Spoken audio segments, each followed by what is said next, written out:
is inverse tangent of 0, which we already know is 0, right? And this right here is inverse tangent of infinity over 2 is infinity. And again, this is more of an idea. You have to know what that graph we just looked at, right? Where was the tangent function going to infinity? At pi over 2, right? Why am I not looking at other parts? Because remember, tangent repeats itself over and over.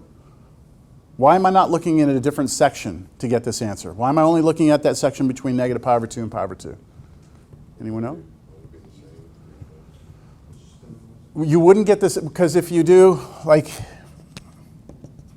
tangent does this, right? Tangent does this. And then it does it again over here, right? And then it does it again over here. So you could have given me, this was pi over 2, right? This is a different answer, and that's a different answer, isn't it? So why are we only using this one? Comes from the fact that we're dealing with an inverse trig function, right? And when you deal with inverse trig functions, you have domain restrictions. And the domain restriction for tangent is that you're only allowed to look at that first piece. You're only looking here, okay? That way we all get the same answer, right? Okay, so what does this turn out to be? Pi over 2. Right, pi over 2. All right, so I think we're there, right? We have pi over 4 plus, and then don't forget that half out here. 1/2 pi over 2 times pi over 2. And then remember, this was minus nothing, so I'm ignoring this. And so you get pi over 4 over pi over 4, or plus pi over 4, and this is pi over 2.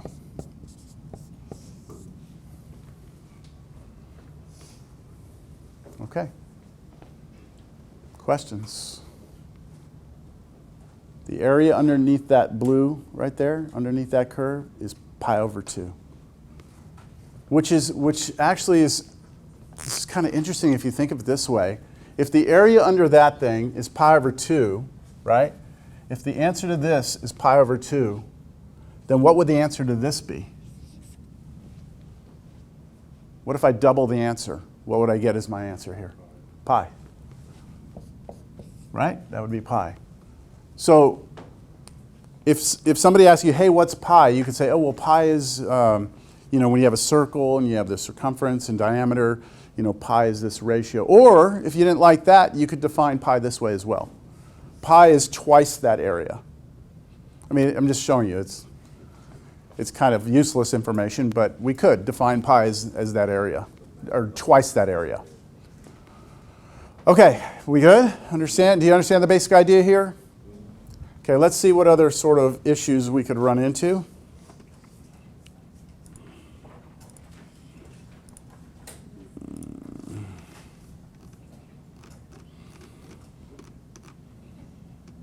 Let's do this one.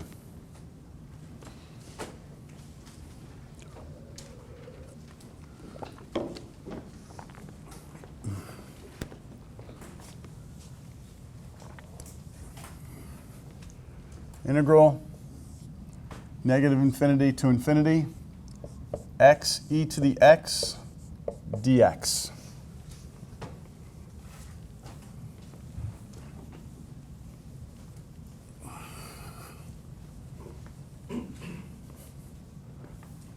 Okay, I can tell you right now we do not have symmetry here. All right, I'm not going to graph it for you yet, but we do not have symmetry.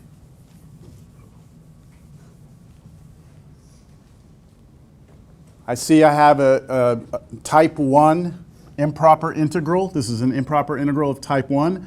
I have an infinite interval.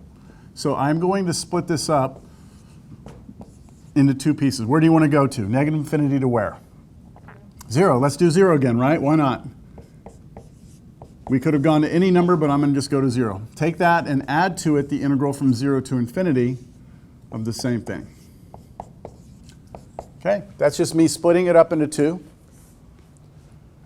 And the reason we're allowed to do that, splitting up, is a property I gave you in class last time. That if you have an interval, you can an integral on an interval, you can split it up. Okay, so I'm using that property. Now I'm going to do some limits. This is the limit. T goes to negative infinity integral t to 0 x e to the x dx plus a second limit, right? And I could use t again, right? I could use t, but I don't want to have t in two different locations going to two different things, right? Like I don't want to say t is going to negative infinity here, and then t is going to positive infinity here. I might get confused. So I'm going to just use a different letter. I'm going to say r goes to positive infinity, and then this integral becomes from 0 to r x e to the x dx. You can use any variable you want here, right? Replace that with whatever. So that's the definition, right? That's basically how we do these improper integrals. Now, what am I going to need? The actual antiderivative, right? And it's not as clean as the other ones have been, right? The other ones, the first one we did, we used power rule. Second one was natural log. That was fine. The other one we did was formula 17, right? This one, I think I'm going to need to do some work on the side here to get this integral.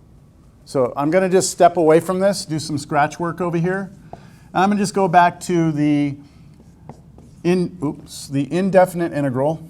Act like I'm just given this problem right here, right? No limits of integration here. I'm just going to say, hey, can I find the antiderivative of that?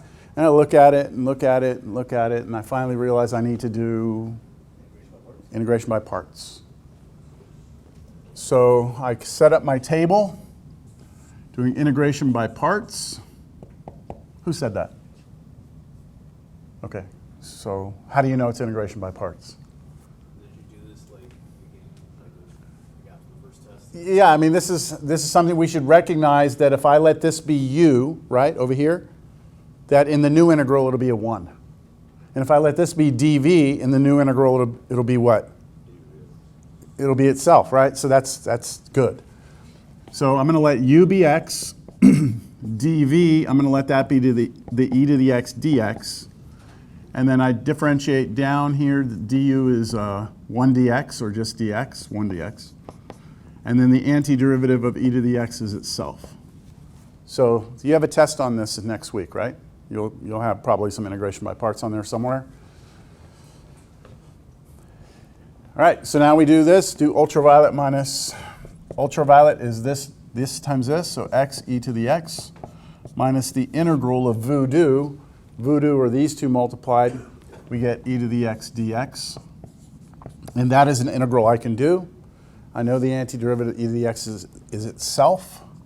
So I get x e to the x minus e to the x plus some constant.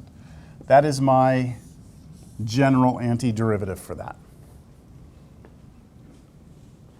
Any questions on that part? You can come back over here now. So this should be equal to, let me put it up here. This should be equal to limit t goes to negative infinity, all right, and then the antiderivative of this, which we just found was x e to the x minus e to the x, then my evaluation bar, t and 0, right? T on the bottom, 0 on the top. So all I did there was I found the antiderivative of this over there, put it here, and then put my evaluation bar. Don't forget you have a limit in front of that, right? Plus, now another limit, r goes to positive infinity. And then it's the antiderivative again, isn't it? X e to the x minus e to the x. This time my evaluation bar goes from 0 to r.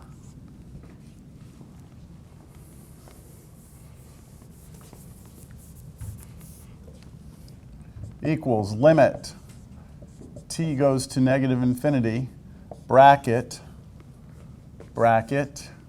parenthesis, parenthesis, minus, right? I'm just giving myself space for fundamental theorem of calculus for each one of these. Hopefully that's enough space. Right, so for each one of these, I have to do fundamental theorem of calculus here, fundamental theorem of calculus here. So for the first one, for this parenthesis, I plug what into this? What am I plugging into this? The 0, right? 0 goes in this first. That's 0 times e to the 0 minus e to the 0. I'll figure out what that is in a minute. Then I plug in t, right? T e to the t minus e to the t.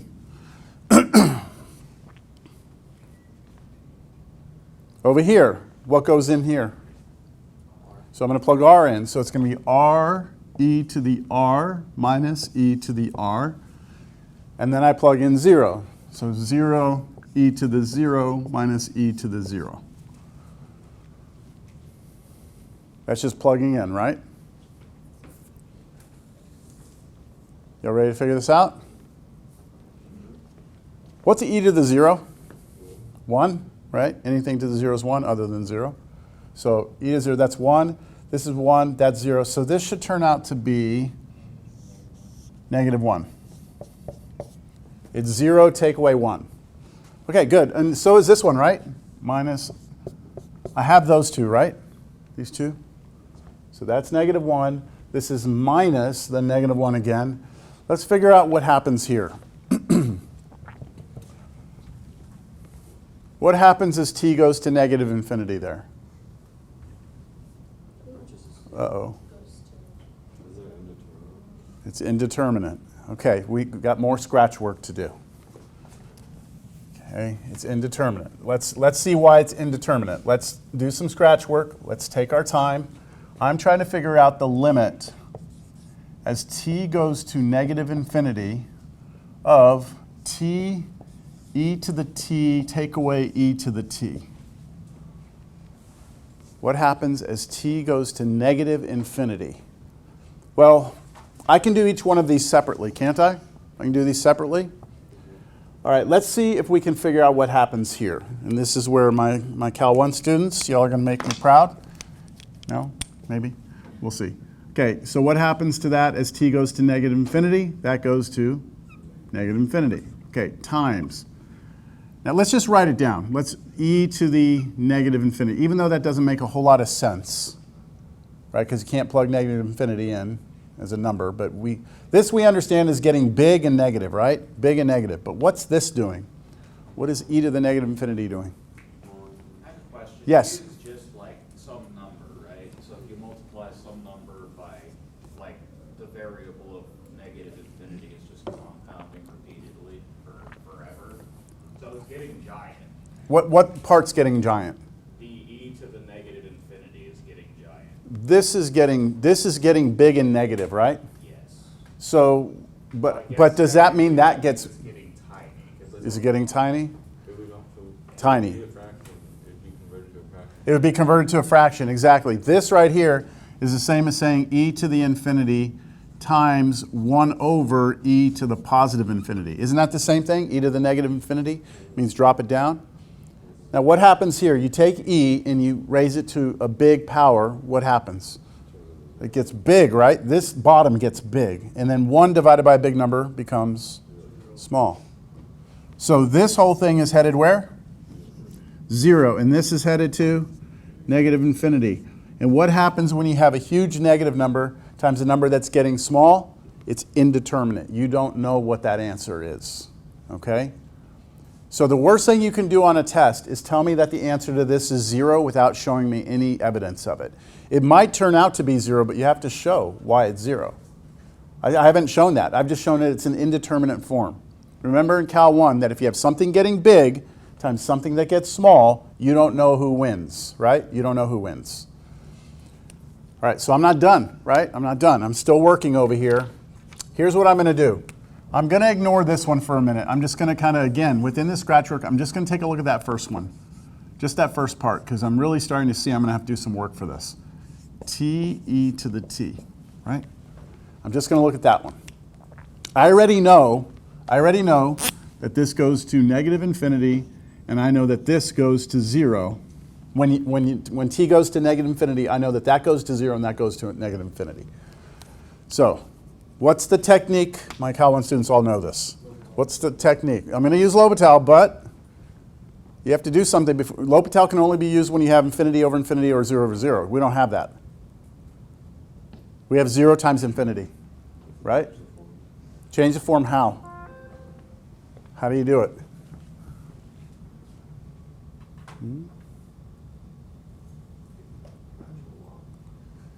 You might be able to get this. So natural log might work here, but we really reserve natural log for when our indeterminate form looks like this. Something like 1 to the infinity or 0 to the 0, right? Or if you have like infinity to the 0, then you would want to bring in a natural log. You bring one of them under the other one. You drop one down. You drop one of these down. I'm going to do the e. I'm going to drop the e. So I'm going to do it like this. I'm going to leave the t on top, and I'm going to bring the e to the t to the bottom as an e to the negative t. Now, algebraically, is that the same thing? Algebraically, this is the exact same thing, isn't it? But look what happens when you let t go to a negative infinity now. Negative infinity, up top, what do we get? Negative infinity, right? Okay, be very careful here. What happens if you plug negative infinity here and then put negative? Positive infinity. E to the positive infinity goes to infinity. The bottom goes to infinity. So now don't you have infinity over infinity? So you can use L'Hopital now. Any questions on this? There's a lot of little numbers. You have to understand how numbers are working together here. Are there any questions on this? So everyone's okay with this? I can use L'Hopital now? L'Hopital, put an L, circle it over there. Here we go. Limit, t goes to negative infinity. Okay, L'Hopital, I just take derivative of top and bottom, right? Derivative of t with respect to t is 1. And what is derivative of e to the negative t? Careful. Chain rule. E to the negative t times negative 1.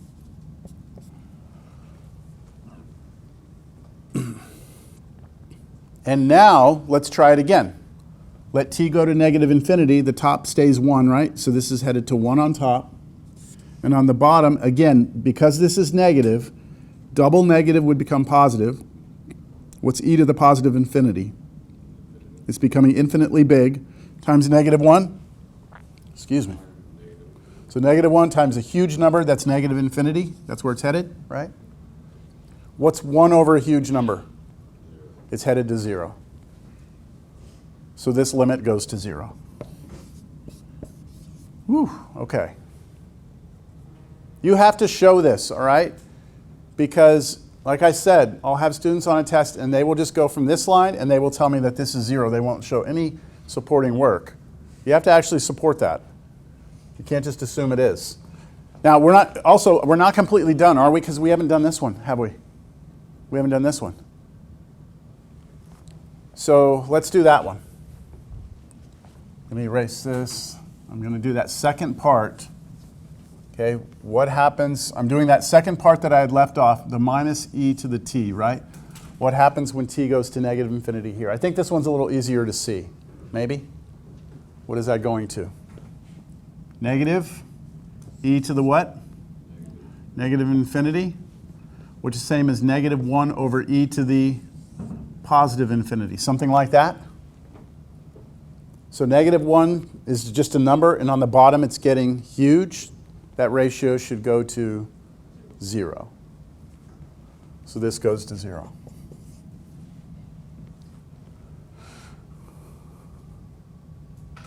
So that means, yes, indeed, this is 1, negative 1, take away, yes, this does turn out to be 0. Why? Because of all that work I just did.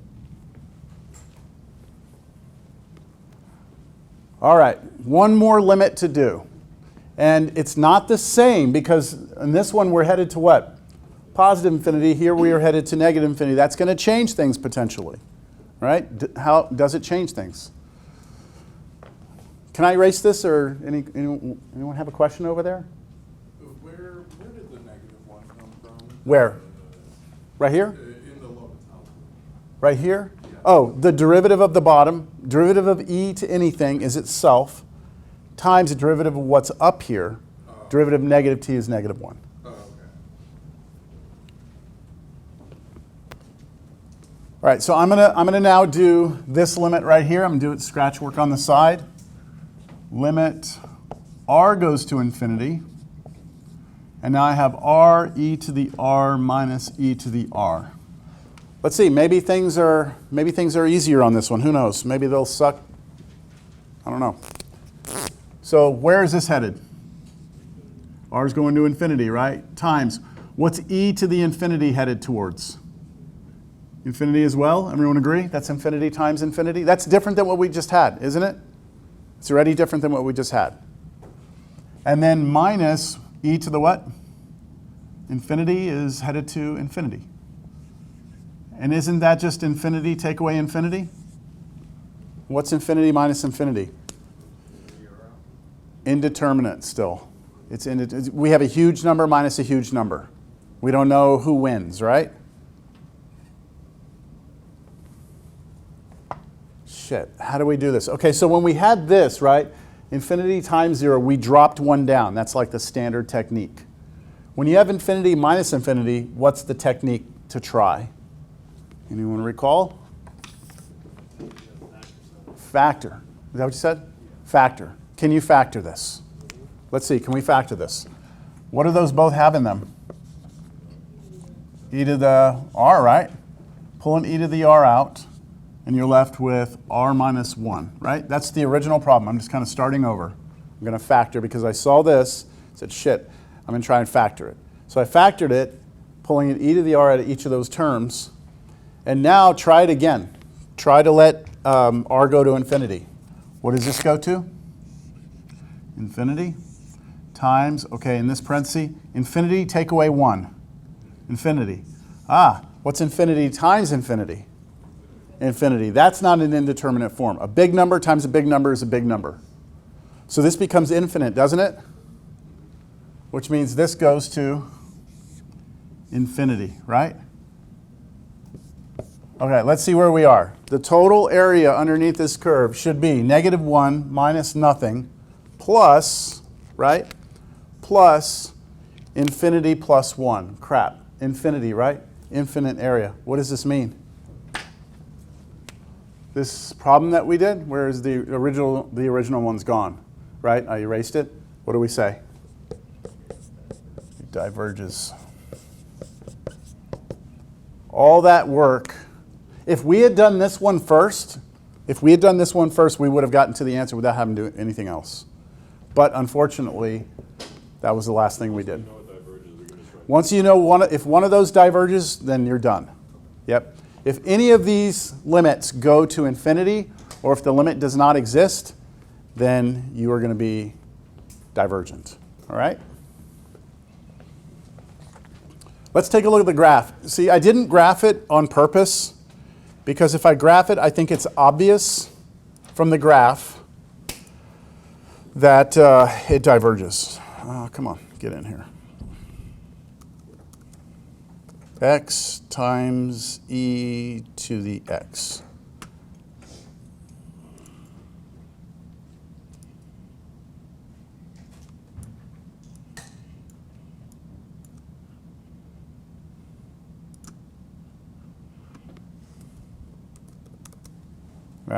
No. I'm not going to put the shaded area, but can y'all see here that to the left of 0, we actually get area? Do y'all see that area under there? What if we just did that to the left of 0, what would our answer have been? If we just did this to the left of 0, our answer would have been -1, right? Do y'all see that area under there? It would have been -1. But the problem is the area to the right. And you can see the graph just blows up, doesn't it? Just takes off. And so if we ever want to have a finite area, you're going to have some asymptotic action happening, right? Or else it's going to diverge. All right, I have a very interesting problem now. I think it's interesting. I'm not sure what you're going to think. I have 2 interesting problems, actually. Let's do this one first. Let's go from 0 to infinity, sine x dx.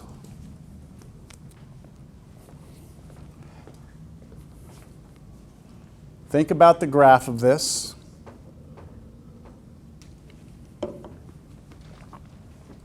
taking the sine function, right? We're only looking to the right of 0 forever, right?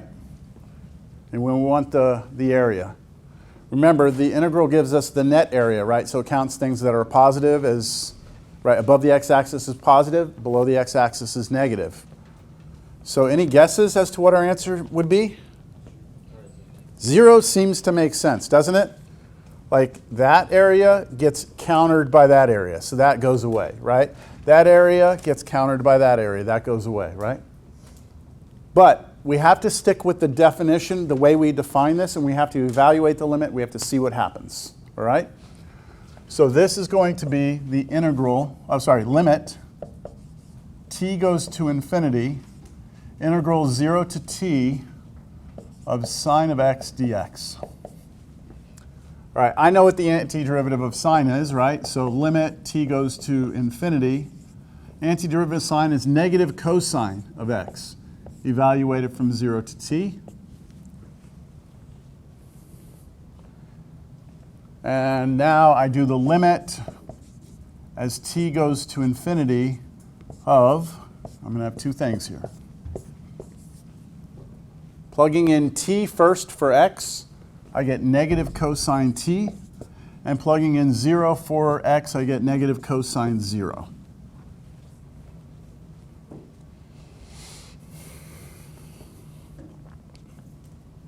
What's cosine of 0?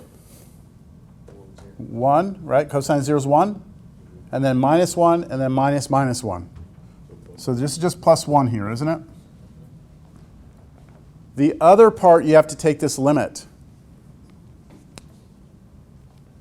What is the limit as t goes to infinity of the cosine function? So think about the cosine function. Just ignore the negative. Think about the cosine function. Can you see the cosine function in your mind? And head to positive infinity. Did I say negative infinity? I'm sorry, if I did, I take that back. Think of the cosine function and go out to positive infinity. What does the function do? This, right? Is that headed to a number? Is it headed to a specific number? No, it oscillates, right? So does this limit exist? Does this limit exist? No. This limit, right, when I do this limit here, this limit does not exist. It's not headed to infinity? The cosine function, right? What does the cosine function look like? Looks like this. As we head out to infinity, what does the y value do? Yeah, of course it goes out to infinity, like t goes out to infinity, but what does the function do? Does it grow? Does it head to a number? No, it just keeps oscillating back and forth between negative 1 and 1, right? That's not headed to a specific number. And because this limit does not exist, what do we say this integral does? It diverges. So it's a little counterintuitive because we would think that the answer should be 0, right? Like they just offset each other. The problem is this. Here's the problem with saying the answer is 0. If we say the answer is 0, then that means if we go out to some point out here, right? Let's say we stopped right there. Okay, let's just say we stopped right there, question mark. Then do you agree these two would cancel? Yes, these two would cancel, right? But now, wouldn't I get that answer from my area? Yes? That's if I stopped there. What if I stop somewhere else out here? Well, I don't know what's going to happen. A bunch of stuff's going to cancel, right? And then maybe I stop there this time. And now when I get, well, hold on, what canceled? I would get this area minus that area. Do you see I'm not going to get the same answer as I had here? See, for the limit to exist, as we go out, we should be getting closer and closer to the same answer each time, and we're not. It kind of jumps around. So because of that, it's not what our intuition tells us. All right? Now, I'm not saying, look, there's a big distinction here we need to understand. I am not saying that the total area under here is not 0. I'm not saying that, okay? I'm saying that the way we define improper integrals is that this is what we refer to as a divergent integral. Because it just depends on where you stop that dictates the area. and it's not headed to one specific area. It keeps like oscillating back between different values. So we leave it alone, right? We just say it's divergent, we're done. Here's another example, classic example of this. What if we take this right here?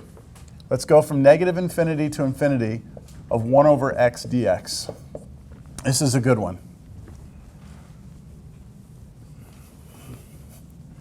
Because again, if you look at the graph of this, which is something we just did a second ago, look at the graph here, right? We're actually not ready for this integral, but it's a good segue into what we're about to study next. What would your intuition tell you that the answer to this should be? Do you see this area over here? Do you see that it goes forever here? But it also goes forever in here, doesn't it? Right? And then over here, isn't it kind of the opposite? It's this, goes this way forever, and then this way forever, doesn't it? Your intuition probably tells you that the answer to this should be 0, right? Like whatever this is, it's above the x-axis, that's positive. And through the symmetry, this is the negative of that, so this answer should be 0, right? It's going to turn out that it's divergent, yeah. But we haven't, we'll see. We're not ready for that quite yet. Okay, let me scroll through my notes here, just make sure I'm not missing anything here.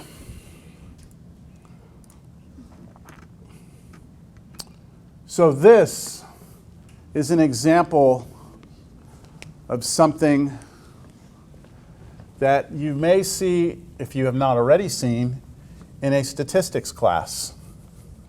This is the function f of x equals 1 over the square root of sigma pi times e to the negative x minus mu squared all over 2 times sigma squared. Whoa. Yeah, let me write it a different way. This is the function f of x equals 1 over square root of 2 sigma pi times e, and then all of that's raised to the negative x minus mu squared over 2 sigma squared. Now, what this is, if you graph this function, I have to give you what mu is, and I have to give you what sigma is. So I will show that in red. This sigma, that sigma, and that mu right there, those are numbers that would have, they're like constants that would have to be provided. And if we graph this, we're going to get a certain picture, all right? I'm going to show it to you. That it's a mu, it's a weird, it's just the way we write that letter. It's not backwards, it's just, it's like this. That's the way it's written. All right, so let me see. I think I have a graph here, but I'm going to go to Desmos because I like Desmos. So let me type this in. F of x is